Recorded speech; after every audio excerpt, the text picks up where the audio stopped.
नमस्कार, मैं हूं सुरेश पिठाया। आज मैं आपको मिलवाने जा रहा हूं माजी संगठन के प्रेसिडेंट जितेंद्र सर निमावत से। हम जानेंगे उन्होंने ये संगठन क्यों बनाया और आज माजी सैनिक संगठन क्या वर्क कर रहा है। पहले तो सर सैल्यूट है आपको कि आपने एक ऐसा संगठन खड़ा किया है जो एक्स आर्मी मैन है, उनकी जितनी भी दिक्कतें होती है, जितना मैं जानकारी रखता हूं, उनका सॉल्यूशन भी होता है और बहुत सारी चीजों में माजी सैनिक संगठन लोगों की हेल्प करता है। तो सर पहला सवाल मेरा ये रहेगा कि आपने ये संगठन क्यों गठित किया? जब मैं 2015 में रिटायर्ड होके आया तो हमने बहुत सारे स्वप्न लेके आया था कि भाई मेरे गुजरात में मैं जाऊंगा और वहाँ मेरे को मेरे परिवार के साथ रहूंगा और मेरे को अच्छी सी जॉब मिल जाएगी। और जब मैंने PSI हाँ उसकी एग्जाम दिया, जिसको बोलते हैं हिंदी में दरोगा, तो उनकी मैंने एग्जाम दिया और एग्जाम देने के बाद जो गुजरात गवर्नमेंट में हमारा 10% आरक्षण है, वो 10% आरक्षण के तहत मैंने उतने मार्क्स उसमें प्राप्त किए थे। ओके। उतने मार्क्स जब प्राप्त करने के बाद भी मेरे को भी नहीं लिया गया और मेरे जैसे दूसरे मेरे जो पूर्व सैनिक भाई है उनको भी नहीं लिया गया। यानी इतनी कड़ी मेहनत करने के बाद भी आप आए और वो 10% के लिए आप उसके दायरे में मैं आ जाता था। हाँ 10% जो आरक्षण है उसके दायरे में मेरे मार्क्स आ जाते, हालांकि मेरे से नीचे जिसके मार्क्स थे वहां तक आ जाते थे। फिर भी मेरे को इसमें लिया नहीं गया। यानी वो मेहनत तो पूरा पानी में ही गया। देखने जाओ तो आपने पूरा जितना टाइम दिया, आपने जितना स्टडी किया, वो सारी चीज बिल्कुल मीनिंगलेस हो गई। बिल्कुल मीनिंगलेस हो गई। तो उसके बाद मैंने अपने प्रधानमंत्री जो गुजरात के हैं, यहाँ के पनोता पुत्र बोलते हैं हम जिसको, तो उनको मैंने लेटर के तहत उनको जानकारी दिया कि उनका थोड़ा नाम बता पाएंगे क्योंकि बहुत टाइम हो गया है। प्रधानमंत्री नरेंद्र मोदी साहब भी अपने अभी फिलहाल जो प्रधानमंत्री जो अभी हमारे जो PM सर हैं वो भी उसी टाइम वही थे। तो मैंने सोचा कि उनको मैं ये जानकारी दूं कि भाई गुजरात में ये पूर्व सैनिकों के साथ ये घटना घटती और ये आरक्षण उनको मिलता नहीं। राइट। तो मैंने लेटर के पत्र के माध्यम से उनको ये जानकारी दी। हालांकि उन्होंने मेरे पत्र देखा और जो भी उनके वहाँ अधिकारी हैं उन्होंने देखा होगा। उन्होंने क्या किया, जो हमारे केंद्रीय सैनिक बोर्ड होता है उनको ये लेटर फॉरवर्ड कर दिया, उनको भेज दिया गया। केंद्रीय सैनिक बोर्ड ने क्या किया कि वो राज्य सैनिक बोर्ड को ये पत्र भेज दिया। राज्य सैनिक बोर्ड ने जो PSI के भर्ती बोर्ड के जो अध्यक्ष थे उनको भेज दिया। तो ये तो वही हुआ कि जहां से स्टार्ट हुआ वहीं पे आके जल्दी मेरी खत्म हो गई, है ना। तो जो मेरे को मिलना चाहिए था वो उनका माध्यम क्या हुआ कि जहां से मैं एग्जाम दिया था वहीं आके वो पत्र वो रिटर्न वहीं पे आ गया कि स्टार्ट जहां से हुआ था वहीं एंड हो गया। बिल्कुल। और सब लोगों ने रिक्वेस्ट है हमारे के पूर्व सैनिक को मिलना चाहिए, पूर्व सैनिक को मिलना, ऐसा लेटर उन्होंने लिख दिया। मगर जहां जर्नी स्टार्ट हुई थी वहां खत्म हो गई और ना मेरे को आरक्षण मिला। हालांकि वो जो भर्ती थी वो भर्ती का केस आज भी सुप्रीम कोर्ट में चल रहा है। हमारे पूर्व सैनिक भाइयों ने वो कोर्ट केस में करके रखा है और सुप्रीम कोर्ट में अभी चल रहा है। उनका कोई डिसीजन नहीं आया है, आज तक उनका कोई रिजल्ट नहीं। यानी ये भी एक मीनिंगलेस रहा कि आपने लेटर लिखा, जहां से स्टार्ट किया था वहां पे आ गया, ऑलरेडी गुजरात सरकार में फिर भी कोई सोल्यूशन नहीं आया। यानी सर ये सिचुएशन एक्चुअली सारे स्टेट में है? नहीं, आई थिंक मेरे को लग रहा है कि सारे स्टेट में तो ये जो आरक्षण है उनके मुताबिक उनको लिया जा रहा है, पर हमारे गुजरात में नहीं पॉसिबल नहीं हो पा रही है, पता नहीं क्या चल रहा है। उसके बाद उस दौरान जो दूसरी एग्जाम आई तो मैं कॉम्पिटिटिव एग्जाम तो मैं उनको पास किया, उसमें मेरा फर्स्ट नंबर था। वो एग्जाम थी आर्मी की, दूसरी बार सिविलियन जो आर्मी में जाते हैं उस तरह की वो एग्जाम थी। ये सेकंड एग्जाम था। हाँ, वो हेल्थ इंस्पेक्टर की थी। तो मेरा उसमें फर्स्ट नंबर था। और मैं केवल एक सर्विसमैन था और बाकी जो 40 से 45 जो युवा लड़के थे, तो उनका मेरे फर्स्ट नंबर होने के बावजूद भी मेरे को वहां भी नहीं लिया गया। और जो भी चाहे उनका आंसर जहाँ पे आपने पूरी मेहनत की और वहां मेरे को नहीं लिया गया। और उसके दौरान तीसरी एग्जाम मैंने किया, कॉम्पिटिटिव एग्जाम पास। गुजरात माजी संगठन की नींव नहीं रखी, कुछ भी मैंने सोचा ही नहीं था।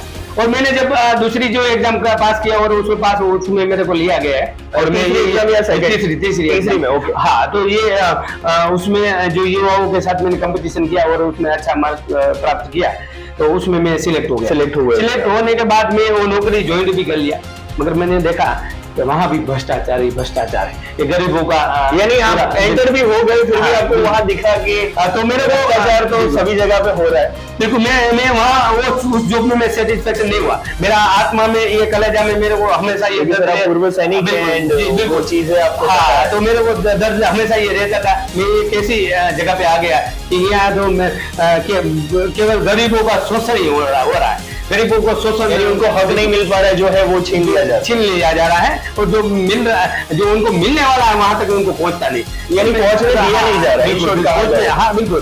तो कहीं ना कहीं मेरे दिल में ये जॉब को लेके मेरे को बहुत सारा मतलब अनसेटिस्फैक्शन हो रहा था। तो उस दौरान फिर चौथी एग्जाम आई और मैं वो एग्जाम कॉम्पिटिटिव एग्जाम पास किया। ये 2015 से 2000 बिल्कुल कब तक ये 17 तक एग्जाम करते रहा, और कई सारे उसके बाद भी बीच में एग्जाम भी दिया, उसका मैं नाम नहीं बताऊंगा, केंद्र सरकार की भी एग्जाम मैंने कई सारी उसके बीच में दिया।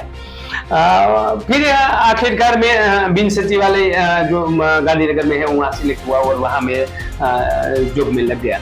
तो उस दौरान मेरे पास कई सारे पूर्व सैनिक आ रहे थे और वो अपनी समस्या लेके आ रहे थे, तो जब उनको पता था कि बिन सचिवालय में एक ऐसा पर्सन है कि मेरे एक्सर्विस में, तो उनके मेरे पास सोल्यूशन कर सकते हैं, मतलब कोई हेल्प कर सकते हैं करके वो गांधीनगर में मैं था, तो आ रहे थे।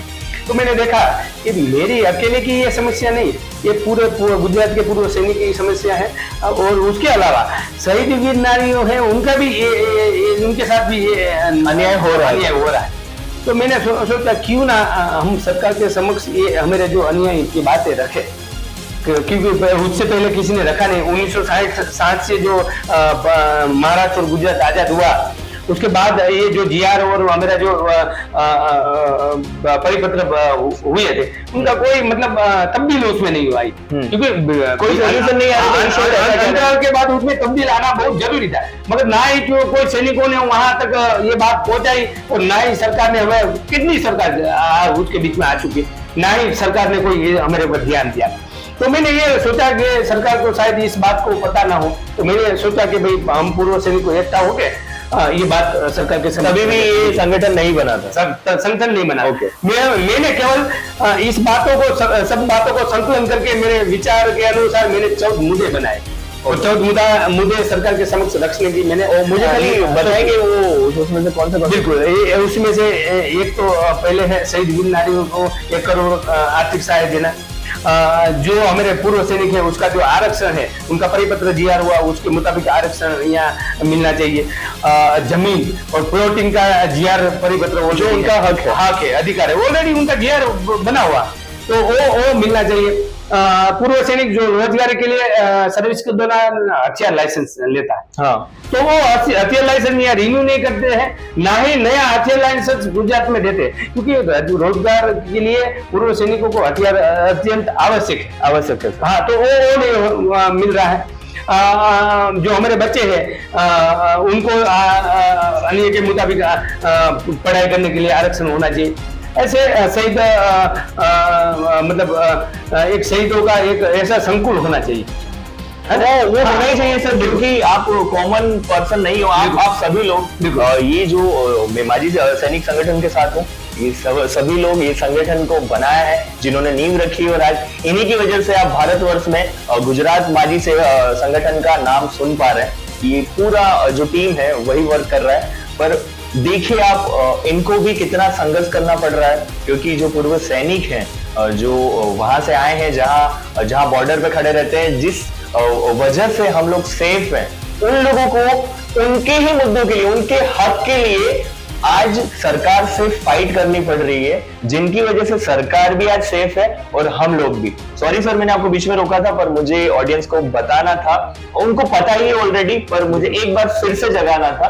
तो सर, जिस तरीके से आपने बात की, संगठन के लोग आने लगे, फिर ये 14 मुद्दे आपने लिए, फिर आपने स्टार्ट किया, फिर ये नींव जैसी रखी तब कितने लोग आपके और कब यानी कब रखी गई और कितने लोग जुड़े हुए थे, कहाँ से फंडिंग कुछ आ रहा था, कुछ मुझे इन सारी बातों के बारे में क्लियर करें। शुरुआत में मैंने ये पहले तो 14 मुद्दा बनाए, 14 मुद्दे बना के मैंने ये सोचा कि भाई हम पूर्व सैनिक इकट्ठा होके ये सरकार के समक्ष हमारी बातें रखे। कितने लोग थे आप? हाँ, तो उस टाइम मेरे पास कोई नहीं था, मैं अकेला ही था।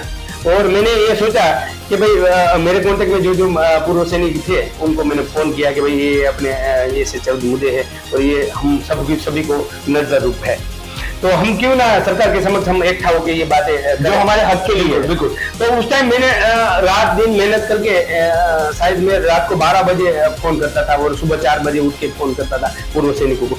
तो मैंने तकरीबन 700 पूर्व सैनिकों को फोन किया कि भाई ये एक दिनांक इस दिनांक को एक तारीख मैंने दिनांक दे दिया, इस दिनांक को हमको सबको गांधीनगर इकट्ठा होना है और हमारे मुद्दे के लिए सरकार के पास आवेदन पत्र जो भी चीज जो देना है। तो 700 में से केवल पहली बार 35 पूर्व सैनिक मेरे साथ आए थे और मैंने वहाँ गांधीनगर में एक आयोजन किया। उस टाइम मैंने ब्लड डोनेशन का भी एक आयोजन किया और फर्स्ट टाइम मैंने यानी वहाँ पे भी जो एक सैनिक की मैंने रखी, क्योंकि उसका मैसेज जाना चाहिए कि सैनिक हमेशा सैनिक होता है। मैंने सबसे पहले मेरा ब्लड डोनेट किया था वहाँ। राइट। और ये वैसे बात है, मगर वो 35 आदमी में जो मीडिया आई तो उन्होंने मेरे को बोला कि इस इतनी संख्या में आपकी ना सरकार फाइट नहीं कर पाओगे, फाइट भी नहीं कर पाओगे, ना सरकार सुनेगी और ना ही हम मीडिया में ये सब बातें। सर पर आप सिविलियन नहीं हो, आप आर्मी से हो, पूर्व सैनिक हो, तो फिर भी सरकार नहीं सुनेगी ये? हाँ, मतलब सरकार में कोई भी सरकार हो वो क्या देखती है, वोटिंग का पावर देखती है, आपके पास कितनी वोटिंग की पावर है। उसी भी काउंट नहीं हो रहा है। आज के डेट में अगर पूर्व सैनिकों को अगर इतनी हमदर्दी किसी को होती, सरकार को होती, तो आप आज हमको ये प्रश्न रखने की जरूरत नहीं। सरकार को सामने से ये पूछना चाहिए कि आपका क्या प्रश्न है, क्या मुद्दे हैं, बोलो, आपका जो भी मुद्दे हम सोल्यूशन लाएंगे। हमको रखने की क्या जरूरत, इतना सारी मेहनत हमको करने की क्या जरूरत, हमको ये संगठन बनाने की क्या जरूरत पड़े।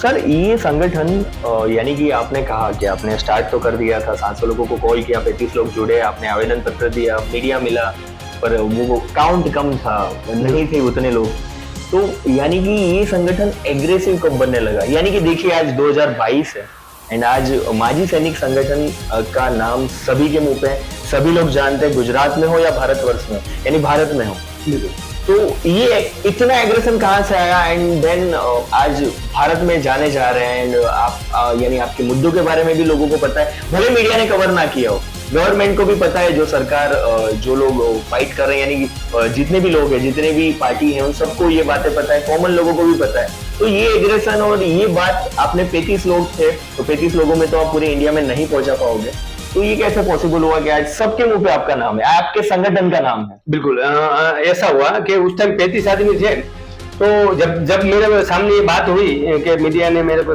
बोला कि भाई ये इतने आदमी आप कुछ नहीं कर, तो उसी टाइम मेरे में एक ये जनून हुआ कि जब तक मैं ये मेरे पूर्व सैनिक और वीर नारियों को जब तक मैं ये हक और अधिकार नहीं दिला दूंगा, तब तक मैं ये छोड़ूंगा नहीं। और आज से ही मैं मेहनत में लगूं, चाहे मेरा परिवार छोड़ना पड़ा, चाहे मेरे को आर्थिक भारण मेरे पे आए, कुछ भी हो जाए, मगर मैं ये जो मुद्दे हैं, 14 मुद्दे हैं, उसको मैं मिला के रहूंगा। मेरे में एक मतलब ये जुनून पैदा हो गया।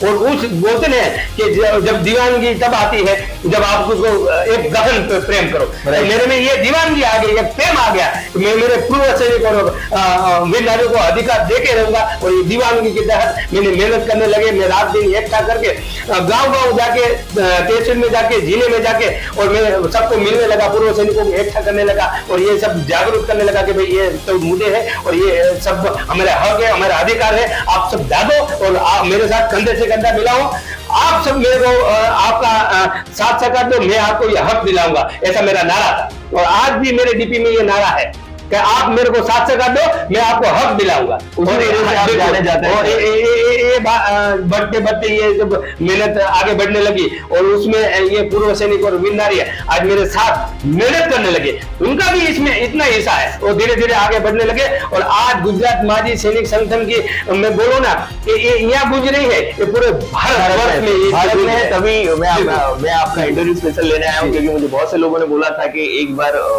जितेंद्र निमावत सर का इंटरव्यू लिया जाए। सर आज हमारे संगठन में हमारे जो सैनिक है, जो फैमिली है गुजरात माजी संगठन का, कितना है, यानी एक काउंट बता पाएंगे? अगर अगर मैं जो सुन रहा हूँ कि आपकी वजह से सरकार को भी बहुत इफेक्ट हो रहा है और बहुत सी पार्टियां भी आप लोगों को ऑफर दे रही है। मैंने बहुत से लोगों को से सुना है कि बहुत सारी पार्टीज हैं जो आपको ऑफर दे रही है, आपके लोगों को ऑफर दे रही है कि आप यहाँ पे आए। तो ये छोटा संगठन होता तो शायद ये पॉसिबल नहीं होता। तो मुझे लग रहा है कि इसका काउंट बहुत ज्यादा है, तभी आप इतने एनर्जी के साथ भी बोल रहे हैं, क्योंकि ये वो बोलते हैं टीम वर्क हो रहा है यहाँ पे, वो दिख रहा है। तो मुझे काउंट बताएं सर, कितने लोग? आज की डेट में अगर मैं पूर्व सैनिक को बोलूं या ओन सर्विस बोलूं और अर्ध सैनिक, जो अर्ध सैनिक है वो बोलूं, तो आज की डेट में मेरे साथ परिवार सहित लगभग 10 से 12 लाख ये गुजरात में तादाद है, पूरे परिवार सहित उनके ऐसे 12 लाख लोग जुड़े हुए आप लोगों को। उसके अलावा आज की डेट में मेरे पास युवा भी आ रहे, नए जो युवा हैं वो सब आ रहे हैं और वो भी मेरे साथ जुड़े रहे। ऐसे करके मेरे निजी मैं बताऊं तो मेरे साथ आज की डेट में 15 लाख गुजरात में पब्लिक जुड़ी हुई। क्या बात है सर, सैल्यूट है सर इस बात के लिए, आपके संगठन को सैल्यूट है कि आपने सैल्यूट मेरे को नहीं, ये सैल्यूट मेरे पूर्व सैनिक भाइयों को, जो मेरे उन्होंने भी मेरे साथ कंधे से कंधा मिला के वो इतनी मेहनत किया है कि आज ये संगठन को इतनी ऊंचाई तक, बुलंद तक पहुंचाया। सर 15 लाख, 1 से 15 लाख का काउंट करना है छोटी मोटी सर, मुझे लगता है तब तक तो आप ये काउंट बहुत कम बोल रहे हैं, इससे भी ज्यादा लोग होंगे तभी इतना नाम है। बट सर अभी जो रिसेंट आप गांधीनगर में जो धरना प्रदर्शन किया था आपने, वहां पे सर जो 9 दिन आप वहां पे थे, जो आंदोलन में आप बैठे हुए थे, उसमें आपने मुद्दे भी दिए थे आपके 14 के 14 जो भी सॉल्यूशन लाना था। तो जो गवर्नमेंट ने आपको जो आश्वासन दिया कि हम लोग, मुझे जो सुनने मिला है कि मुझे ये पता चला है कि इलेक्शन से पहले उसका सॉल्यूशन हो जाए, बट अभी सिचुएशन गवर्नमेंट को देख रहे हैं और कहीं पे भी गवर्नमेंट की तरफ से आपका नाम नहीं लिया नहीं जा रहा है, ना पूर्व सैनिकों का, ना माजी संगठन का। तो सर मुझे नहीं लग रहा है कि अभी ये सॉल्यूशन करने वाला है। मुझे ऐसा लग रहा है कि सॉल्यूशन के नाम पे उन्होंने सिर्फ ये डील ही किया है कि आप शांत हो जाओ। तो सर अगर इसका सॉल्यूशन नहीं होता है, जिसके लिए आप धरने पे थे, धारा 144 भी वहां पे लगी हुई थी, तब भी जो पूरा गुजरात माजी संगठन का जो पूरा संगठन है वहां पे डटा रहा, खाने पीने में भी बहुत दिक्कत आ रही थी। यानी कि समझिए कि जो 9 दिन थे वो बहुत ज्यादा होने वाले थे, पर समझाने के बाद ये गवर्नमेंट ने जो चीजें उनको बोली कि हम इसका सॉल्यूशन देंगे, ये मुद्दे का सॉल्यूशन होगा, उसकी वजह से एक जो पूरा संगठन वापस रिटर्न हुआ कि चलिए आश्वासन मिला है तो हो जाएगा। बट अभी की सिचुएशन ऐसी है कि सर मुझे नहीं लग रहा है कि सॉल्यूशन होने वाला है इलेक्शन से पहले।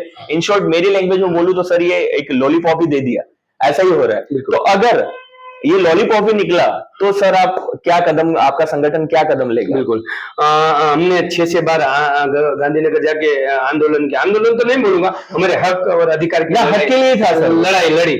और ये पिछले जो 9 दिन हम बैठे रहे, उसमें मैं 5 दिन अनशन पे मैं खुद रहा।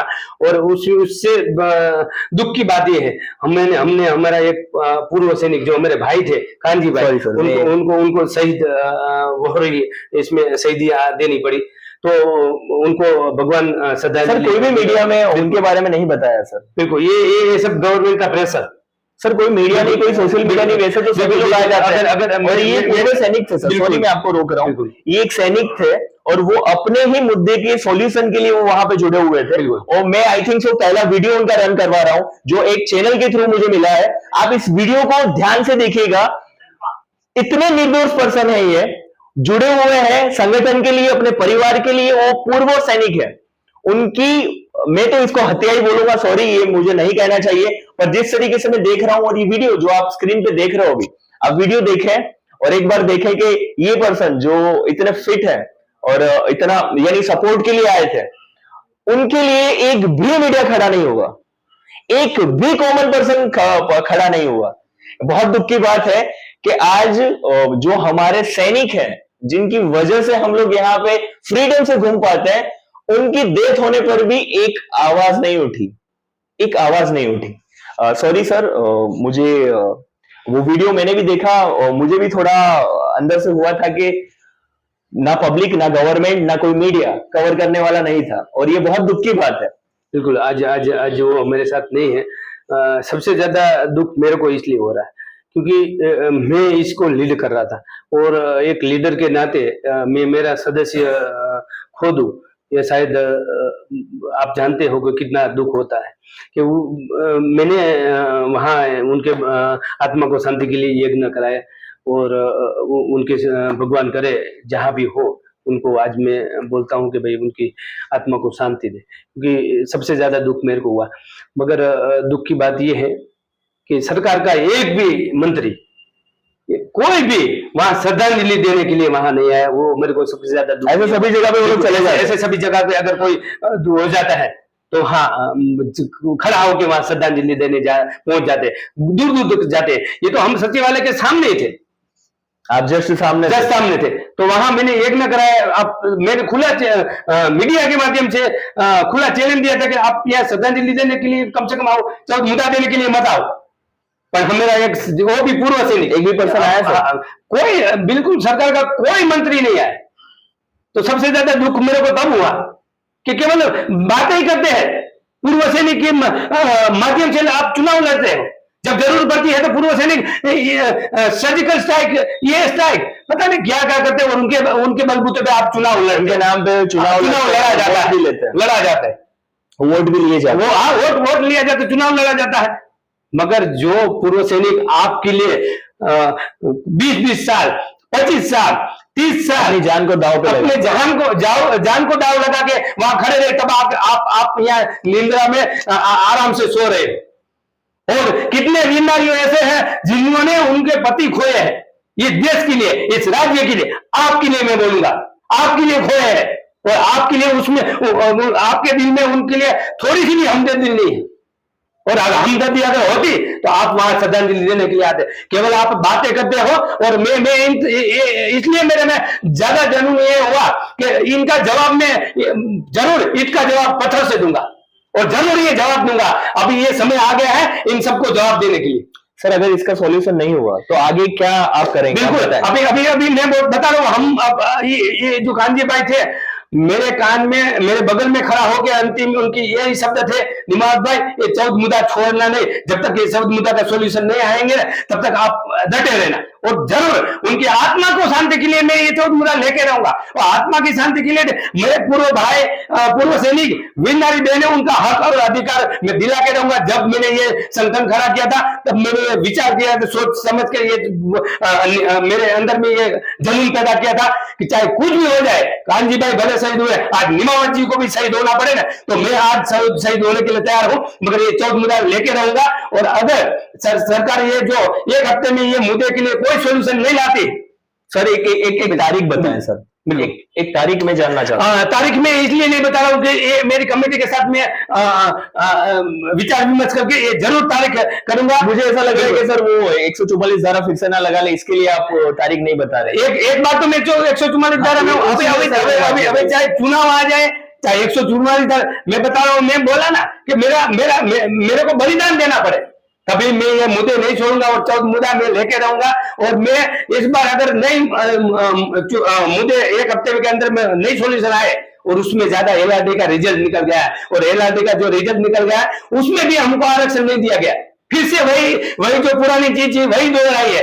तो ये सब बातों का जो अगर सोल्यूशन नहीं आया ना, तो हम अभी पूर्व सैनिकों ने विचार कर लिया है कि इस बार हम विधानसभा में बैठ के रहेंगे, और हमारा कोई ना कोई जरूर विधानसभा में आदमी होंगे, और हमको अभी भीख मांगने की जरूरत नहीं, इनके पास ये सोच रहे हम भीख मांग रहे हैं, हम हमारा हक लेके रहेंगे, और विधानसभा में इस बार बैठ के रहेंगे। सॉरी सर मैं आपको रोक रहा हूं, पर मुझे ऐसे रूमर्स यानी जानने मिले, बहुत सारी बातें आ रही है कि हाँ ये आपने बता भी दिया कि अगर गवर्नमेंट आपको सॉल्यूशन नहीं देगी, सरकार आपको सॉल्यूशन नहीं देगी इन मुद्दों का, तो आपकी तरफ से भी पार्टी बनाई जा रही है, यानी कि आप भी चुनाव में खड़े रहेंगे, आपकी पार्टी भी खड़ी रहने वाली है, ऐसा मुझे जानने मिला। बिल्कुल, तो ये सही है या गलत? अभी विचार विमर्श चल रहा है, जरूर पढ़ने पे पार्टी भी बनाएंगे, और जरूर पढ़ने पर पार्टी नहीं बनाए तो अलग जरिए से भी हम विधानसभा में हमारे पूर्व सैनिक बैठेंगे, इस बार जरूर बैठेंगे, क्योंकि ये केवल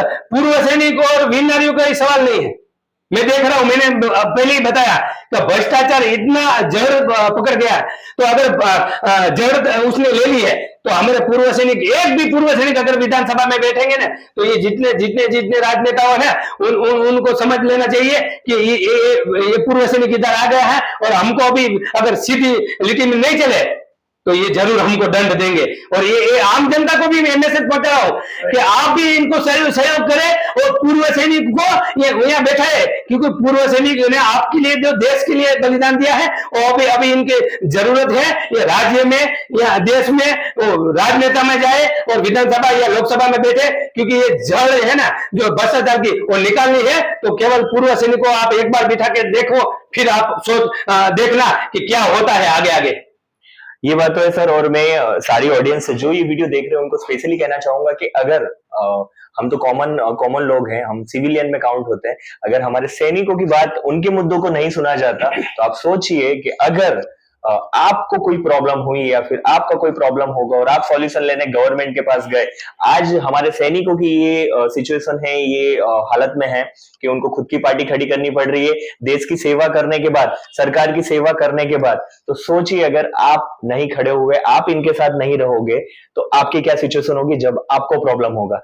सर मैं ये कहना चाहूंगा कि आप जो आम पब्लिक है, जो आम जनता है, अगर आप अभी तो पूर्व सैनिक और जो भी पूर्व सैनिक की जो पत्नी है या फिर उनकी फैमिली है, उनके लिए आज खड़े हैं, कॉमन पब्लिक के लिए क्या करेंगे? बिल्कुल कॉमन पब्लिक, यानी ये मुद्दे को छोड़ के अगर कॉमन पब्लिक के लिए आप क्या करेंगे? बिल्कुल मैं मेरे पूर्व सैनिक भाई विन्नारी के लिए तो कर ही रहा हूँ, मगर कॉमन पब्लिक के लिए, मेरे युवाओं के लिए मैंने पहले से स्टार्ट कर दिया है। आज को युवाओं को जरूरत है फिजिकल फ्री ऑफ कॉस्ट। कितने टाइम से चल रहा है? ये लगभग पिछले 3-4 साल से हमने स्टार्ट कर दिया है कि आज की मेरे पास 10,000 के युवाओं और युवती physical training free of cost ले रहे। उनको चाहे कोई पैसा नहीं, उनको चाहे आर्मी में जाना हो, उनको चाहे अन्य फोर्सेस में जाना हो, पुलिस में जाना हो, उनके लिए हम free of cost physical training दे रहे। गुजरात माजी सैनिक संगठन की तरफ से अलग अलग डिस्ट्रिक्ट में। पिछली बार जो पुलिस की जो भर्ती हुई उसमें 3500 के करीब हमारे फिजिकल ट्रेनिंग युवाओं और युवती उसमें सिलेक्ट हुए। ये सबसे ज्यादा ये है। और मैं युवाओं को ये भी बता रहा हूँ, आम जनता को ये भी बता रहा हूँ कि कभी भी आपको अगर गुजरात माजी सैनिक संगठन, ये पूर्व सैनिक और वीरनारी बहनों की जरूरत पड़ती है, हम आपके कंधे पे कंधे मिला के खड़े रहने के लिए तैयार हैं। आप हमको आवाज दो, हम आपकी बात जरूर सुनेंगे। आपका हक हो, आपका अधिकार हो, उनके लिए भी हम लड़ेंगे जरूर, मगर आपको भी हमको साथ सहकार देने की अभी बहुत जरूरत है। एक बार पूर्व सैनिकों और शहीद वीर नारियों को एक बार उनका साथ सहकार दे, एक बार उनको आगे बढ़ाए। और मैं ये बोलता हूँ ये मंच पे कि आपको वही पुराना जो आपको राजा महाराजा है वो लाके नहीं दिया तो ये गुजरात माजी सैनिक संगठन हम खड़ा नहीं बंद कर देंगे।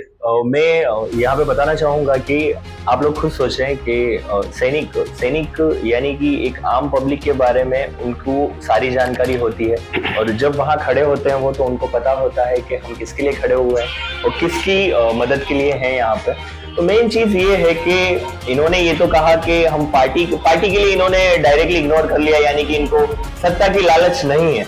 मेन चीज आई कि हमारे जो मुद्दे हैं, जो हमारी प्रॉब्लम्स है, उसका जो गवर्नमेंट को सॉल्यूशन करना चाहिए, जिसके लिए ये गवर्नमेंट बनाई गई है, सारी कमेटी बनाई जाती है, तो वो चीज में अगर सैनिकों की प्रॉब्लम सोल्व नहीं हो रही है तो आपकी प्रॉब्लम भी सोल्व नहीं हो पाएगी। बट इन्होंने बहुत अच्छी बात ये कही कि आप कहीं भी चाहें तो हमें बुला सकते हैं, आप खाली आवाज करें, हम आपके साथ खड़े होंगे। तो ये बहुत बड़ी बात है और सैनिक से अच्छा कॉमन इंसान को, कॉमन आदमी को कोई नहीं पहचान सकता। तो जब भी जो भी जरूरत हो, मैं आपको डिस्क्रिप्शन में इनके ऑफिस का एड्रेस दे रहा हूँ और इनका नंबर दे रहा हूँ, आप डायरेक्टली भी इनसे कांटेक्ट कर सकते हैं। इनके बारे में ज्यादा जानकारी चाहिए तो मैं और भी वीडियोस बनाऊंगा। पर अभी मुद्दा जो है, जो इनका जो सॉल्यूशन नहीं हुआ है, एक पूर्व सैनिक शहीद हो चुके हैं तो वहां पे है, तो इनको वहां पे आपकी जरूरत है। सर आज आपके साथ इतने सारे 15 लाख लोग तो जुड़े हुए हैं, पर मैं ये वीडियो के माध्यम से जरूर, मुझे लगता है तब तक आप सबकी बात वहां पे पहुंच पाएगी। आपसे ज्यादा लोग जुड़े, आपके नंबर पे ज्यादा से ज्यादा कॉल है और ये वीडियो आपको अच्छा लगा हो तो प्लीज और लोगों तक शेयर जरूर करें। और अगर आप कुछ राय देना चाहते हैं, कुछ बताना चाहते हैं, या ज्वाइन होना चाहते हैं, या माझी संगठन के बारे में कुछ बोलना चाहते हैं, या आपकी कोई प्रॉब्लम है, तो आप कमेंट बॉक्स में हमें जरूर से कमेंट करके ये बता सकते हैं। Thank you so much sir, आप सभी का धन्यवाद कि आप सब लोग हमसे जुड़े एंड हमारी ऑडियंस तक आपकी बात पहुंच पाई। ये जो भी आपके मुद्दे हैं और जो भी चीजें आपने बताई, और आप सबका जो भी प्रॉब्लम है उसका सॉल्यूशन जरूर से गवर्नमेंट लाए। गवर्नमेंट नहीं लाएगी तो आप बता ही रहे हैं कि आप कितने एग्रेसिव, आज 15 लाख लोग हैं तो बहुत इफेक्ट पड़ने वाला है। तो प्लीज ये वीडियो को लाइक, शेयर और कमेंट जरूर करिएगा। Thank you.